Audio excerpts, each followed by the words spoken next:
Hey everybody, I wanted to go over 14.69 in Brown-Lemay-Burston. I wanted to talk a little bit about mechanism and reaction coordinates, and this is a great way to do it.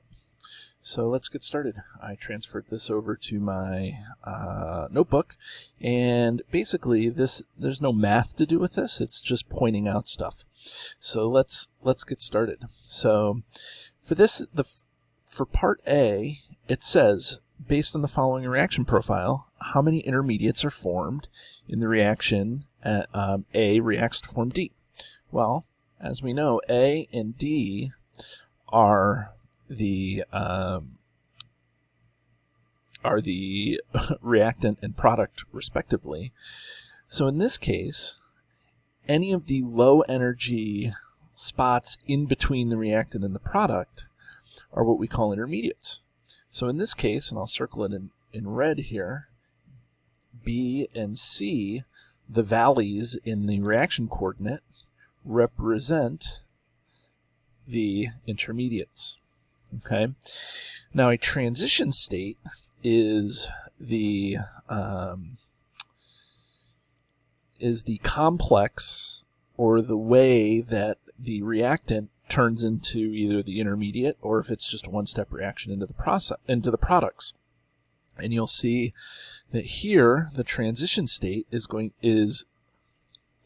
you'll see in a reaction coordinate that a transition state is represented by something that is higher energy than both the reactant or the intermediates that it's coming from. So here you can see that the reaction coordinate goes up and then it goes down. This peak represents a transition state. The chemistry, the chemicals, the compounds, whatever you want to say, has to go through a high energy, like smashing of the particles, in order for them to rearrange, and like collision theory, to form, in this case, the intermediate. Okay, and then there's another transition state here, and then there's another transition state here.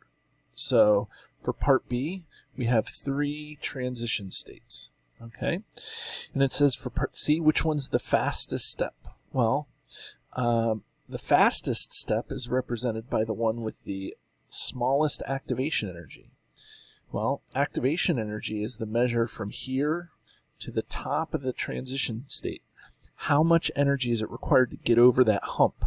Okay, so that first transition state has a medium amount of energy, activation energy. This has this amount of activation energy, and if you look, this guy has the smallest amount of activation energy. So the third step is the fastest reaction because it takes a lot less energy for the intermediate to get over that hump. Okay, so you're just pictorially looking for the smallest hump. Okay, and then for the last part of this question, it's asking if the change in energy is positive, negative, or zero. So in order to do that, again, let me clear off this. And so now we're looking at the overall reaction. Okay, so when we look at the overall reaction, we have this is the level that our reactants are on. And then in a different color, green, this is our level that our products are on.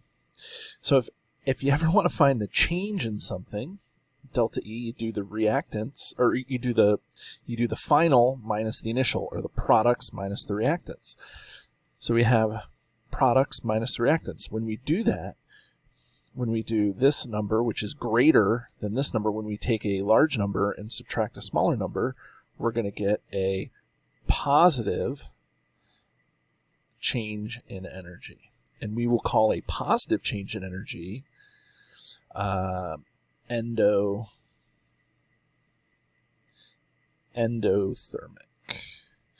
In order for this reaction to go forward, energy has to be absorbed from the surroundings in order so that it can transition to the products.